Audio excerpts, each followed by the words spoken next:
So what do you want employers to know about autism? Um, I think that I don't know how to word this properly, but I think that autistic people do a more efficient job of tasks if we're given a clear outline of what's expected of us.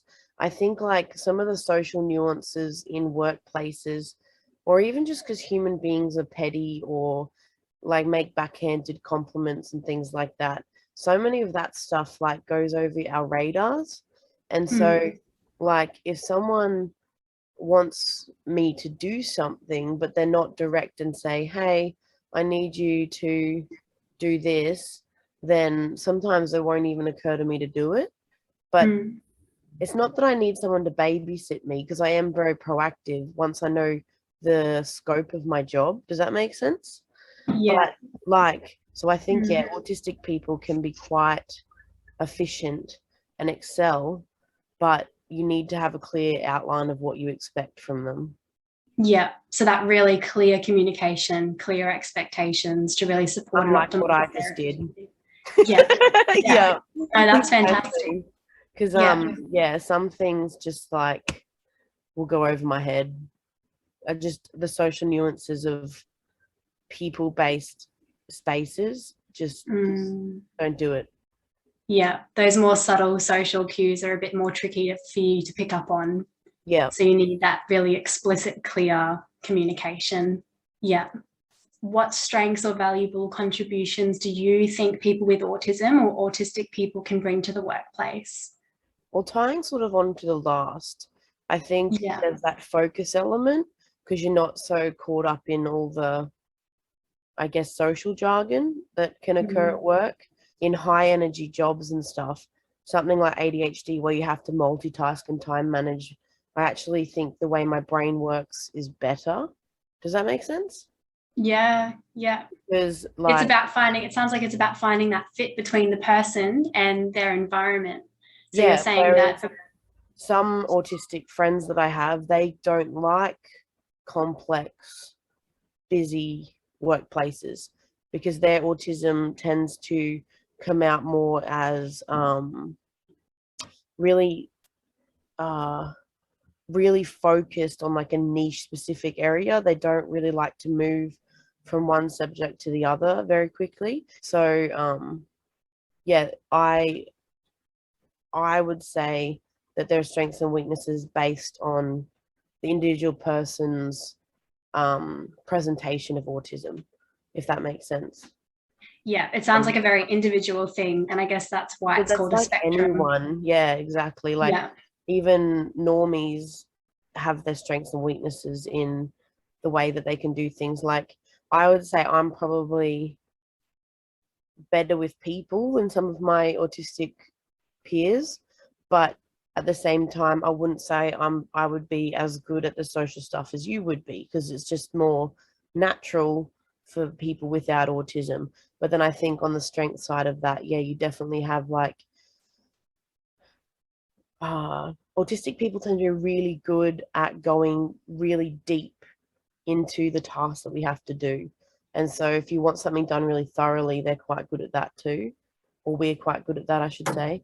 Um, so I think, yeah, there's definitely, depending on the autistic presentation in the person, you can have someone that'd be great at multitasking and thrives in the chaos and can find the logic within that because that's a big thing for autistic people. They can connect stuff logically in a way that normies can't. But then you'll have like others that, yeah, like I've got a friend who he just can focus really well on one thing and he struggles to change to the next activity. But Mm. if his job is like, say he just has to input data, that's his entire job, he'd be bloody amazing at it because that's just inputting data all day. And people hate those jobs. Normies hate that work. And so I think there's definitely a market for those strengths in employment, if that makes sense. No, that definitely makes sense. Yeah, the message I'm kind of hearing is that it's very individual to the person. And it's about finding that fit between the person and the environment, and not Yeah, stereotyping a person into a particular task just yeah, because because they have autism. Yeah. yeah, because I have autistic friends that if you ask them to like, you know, work in customer service, they would cry. Yeah. But then I've got Yeah. autistic friends that they seek that human connection and they love it, even if they don't always understand it. And people in, like, for example, one of them works at a cafe and he's super weird, but because he's autistic, he doesn't have the ability to lie. Well, not well anyway. You know what I mean? Like, he's very genuine, and that really appeals to the customers that he serves, because I think they can just tell that he's an upfront person. So even though he doesn't understand the social nuances, his desire to uh, look after people and see like that's why that fits for him. I think people make the assumption that if you're autistic, you suck with people, and that's not accurate. I think we just think differently, and sometimes it takes a bit more effort to maintain relationships with us, like be it friendships, whatever. But I don't necessarily think that they're terrible with people. I just think it's a different, um, just a different nuance to connection, if that makes sense. Yeah, definitely. Yeah, a different way of seeing the world and relating to the world and connecting with the world. Yeah. It's just different. Yeah. And I think all autistic people do seek that inclusivity and connection and stuff. Like, if you're like me and you're an introvert, you like don't want people around all the time, but you do want to be seen, you know? Mm. You want people to know you, or like not everyone, but like people, select people to know you and value you.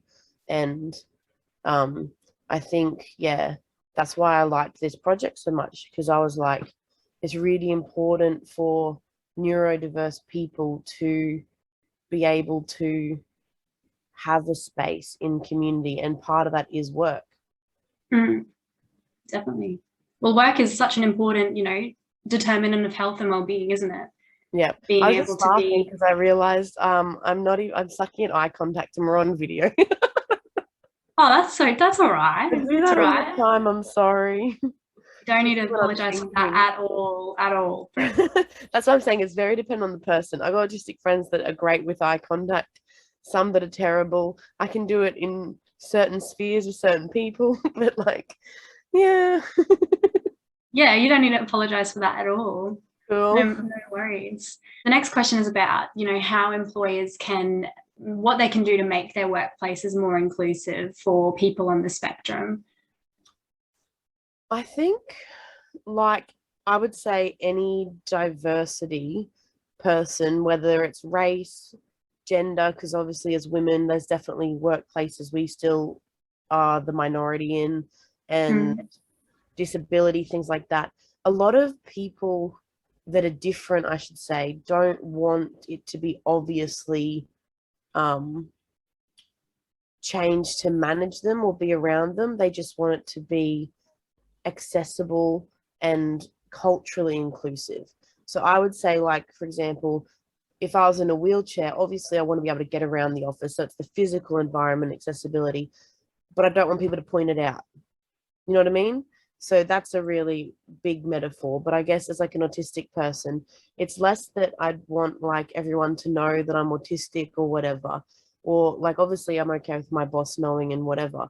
But it's more, I don't want like them to be like, let's run autistic people seminars and how we deal with these people and whatever. I just want the workplace to have a culture of accepting differences. So where they don't make jokes about oh, you're so autistic or you're so retarded Mm. or like um or you're so gay. I hate that kind of attitude. Like the cultural mindset of like making jokes about difference pisses me off.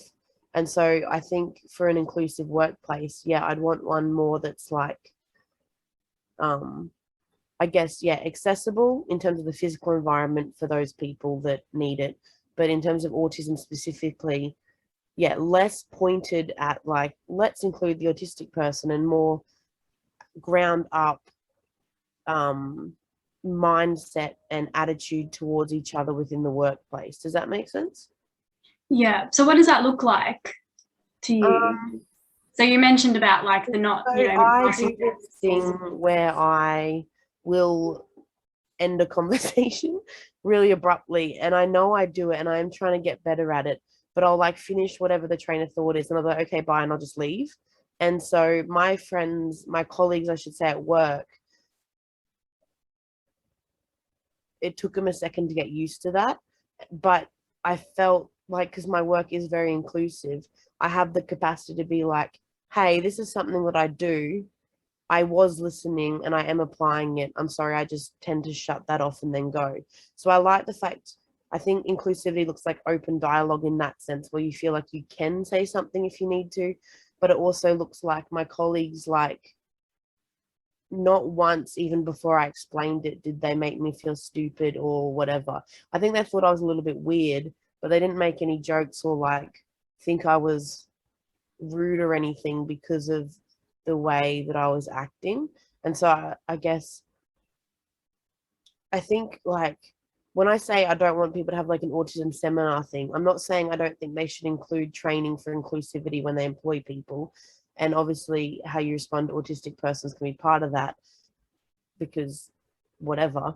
I just more mean like, I have had friends who start at workplaces and the workplace uses them as their like token diversity hire. And so they'll, like, I remember he started working in an office and then like 2 weeks into it, they did an autism awareness training thing for the entire staff. And he just felt so awkward because he was like, there's all sorts of people that work in the office, but they weren't doing it for those people. And so it's more that targeting. We understand the intention and where the heart's coming from, but like, can you imagine if you had like an anti-racist seminar 3 days after your first black hire?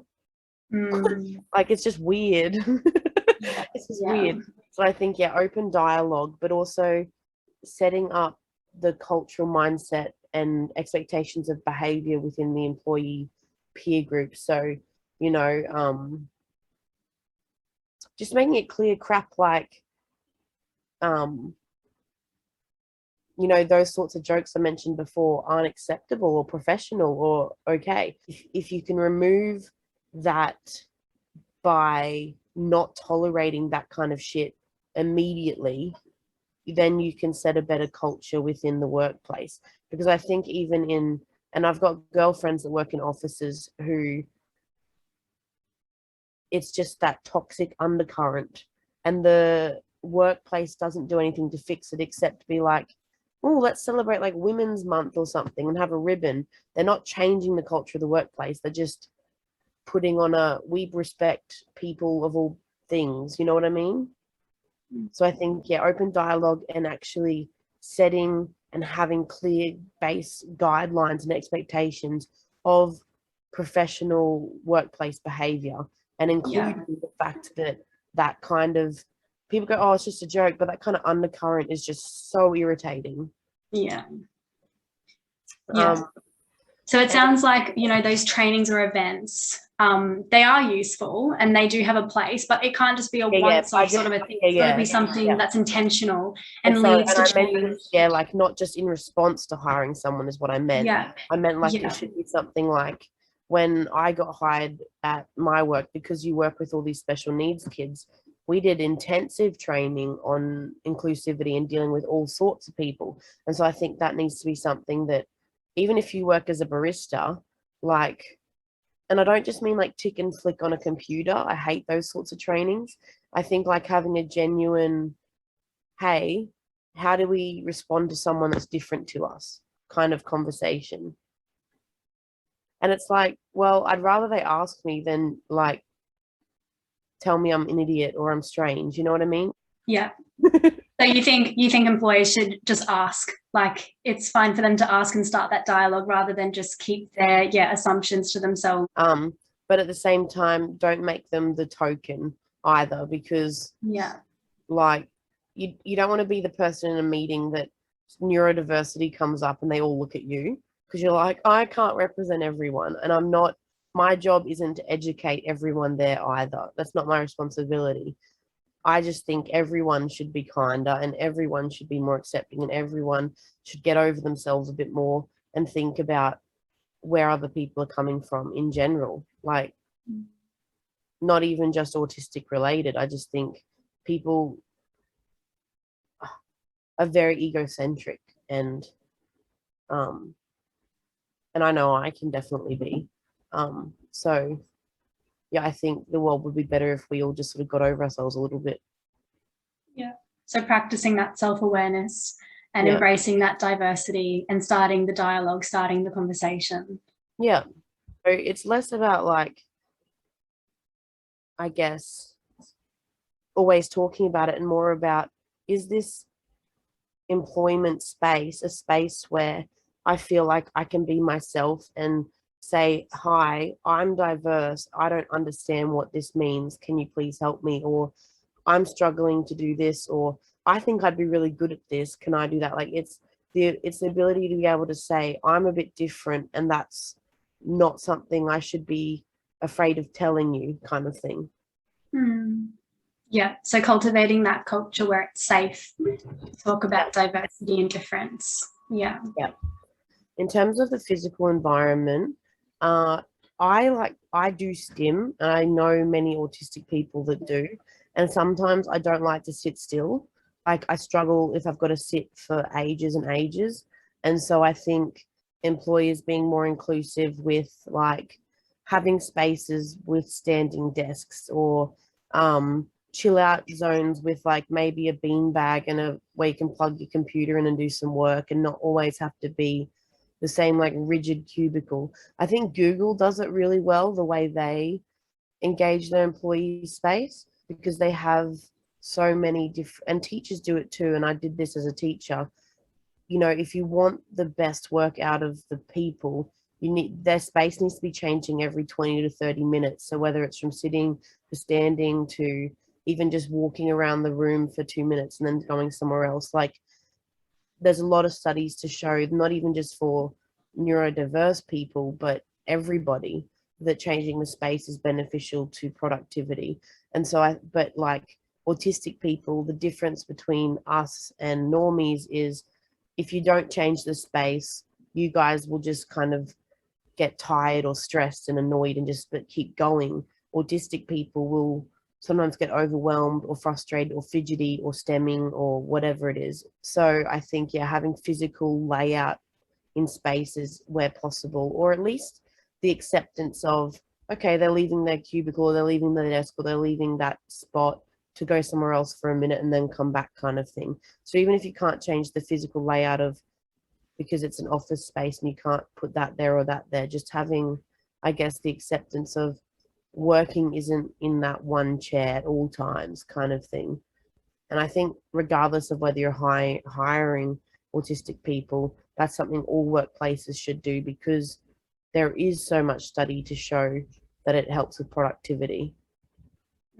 So it's saying, you're saying that the changes that employers would make to, you know, promote inclusivity for people with autism would actually benefit people who aren't on the spectrum as well. Yeah.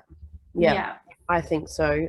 And also, we just get so conformed to, you need to do this and be like this and sit like this and act like this, or you'll be embarrassing yourself. It's very much that shame thing of, if you don't conform, you don't fit in, which means something's wrong with you. And as adults, we really, like, there's so much mental health issues because they just suck it up and don't, like, they just endure, I guess.